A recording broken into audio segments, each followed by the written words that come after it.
All right, so let's run through problem numbers 1 and 2. Both of these problems have to do with mass and weight, okay? So check it out. So when you measure mass, what you're doing is you're measuring the amount of matter that makes up an object, all right? In number 1, it tells you that you've got this moose, and on the Earth, it has a mass of 13 kilograms. So please remember, kilograms is always mass. Kilograms is always mass, all right? We will never measure weight in kilograms, okay?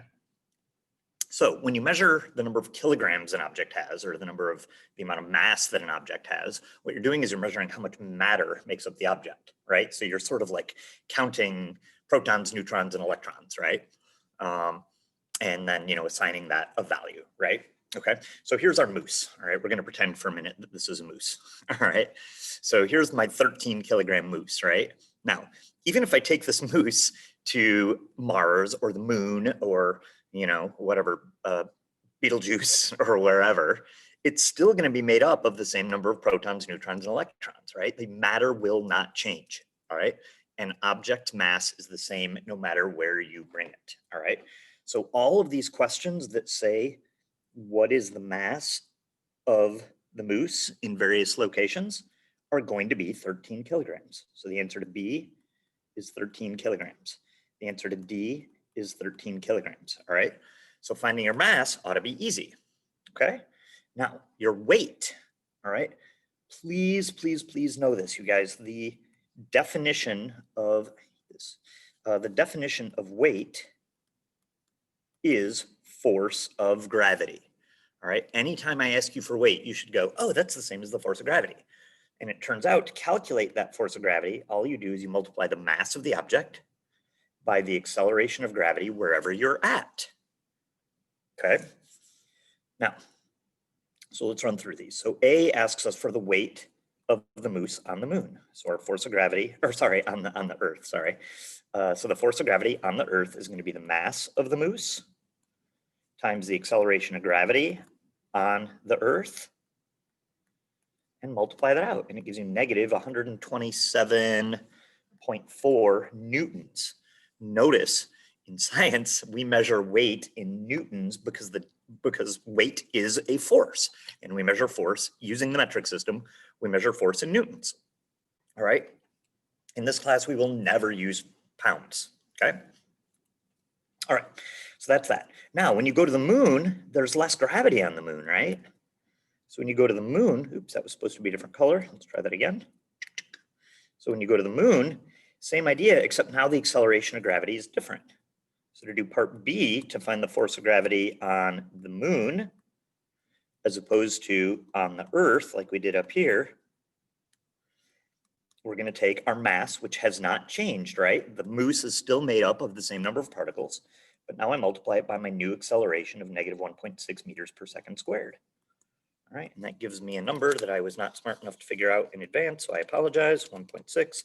So it gives you negative 20.8 newtons, okay? So the idea is the moose weighs less on the moon because there's less gravity on the moon, okay? So the Earth's gravitational pull is pulling the moose down with less force than it would on the Earth, simply because the moon is smaller than the Earth, okay? Finally, let's see, what color haven't we used yet? I have not used dark blue yet. Question E says, what's the weight of the moon in deep outer space? Well, if you go deep enough into outer space, there's no gravity, right? I mean, I guess you could say your acceleration of gravity in deep outer space is 0, right? So when I use this equation to find my force of gravity is going to be 0, which means my weight is 0, which is part of the reason that we say things are weightless in outer space. Now, at the risk of being nitpicky, this only works if you are in deep, deep outer space, all right? The astronauts, when they're floating in outer space, still weirdly have weight, and we'll talk about that when we get to circular motion, okay? So you really have to be like in deep outer space, like far away from the sun, far away from all of the planets, just like in the middle of nowhere outer space, okay? All right, so that's the deal with number 1, all right? So you're given mass, find the mass and the weight in different locations. Number 2 is similar, but we're going backwards. So number 2, I gave you the weight and I'm asking you for the mass. All right, so you're just gonna go backwards here. All right, so check it out. Let's erase this mess here. Oops, try again.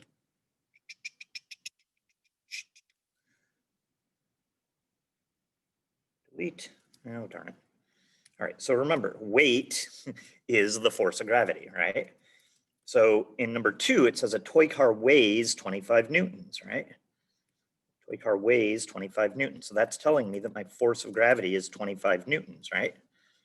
And it wants to know what the mass is. So all I'm going to do is use this equation. So I'm going to go, let's see, force of gravity, 25 newtons equals mass times the acceleration of gravity. We're on Earth, so our acceleration of gravity is negative 9.8 meters a second squared.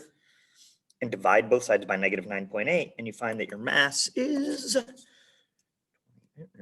25 divided by 9.8. I'm sorry, I didn't have this figured out. 2.55. Oh, but it's negative 2.55 kilograms. Okay, cool. So we're done, right? No, you can't have a negative amount of mass. A moose or a duck or a toy car cannot be made up of a negative number of particles, right? It wouldn't make sense to have a negative amount of matter. Okay, so where's my mistake? Let's see, weight is the force of gravity. Oh, gravity pulls stuff down. So technically speaking, the force of gravity is not 25 newtons, it's negative 25 newtons. And now the negatives cancel and you get a positive mass, which is exactly what we're after. All right. If you don't understand this, please, please, please come see me during student sport or before or after school or whatever it is, whenever you watch this video. All right. Okay, cool. Have a good day. Oh, how do I stop? Jane, stop this crazy thing. You guys probably don't know what that is. Jetsons.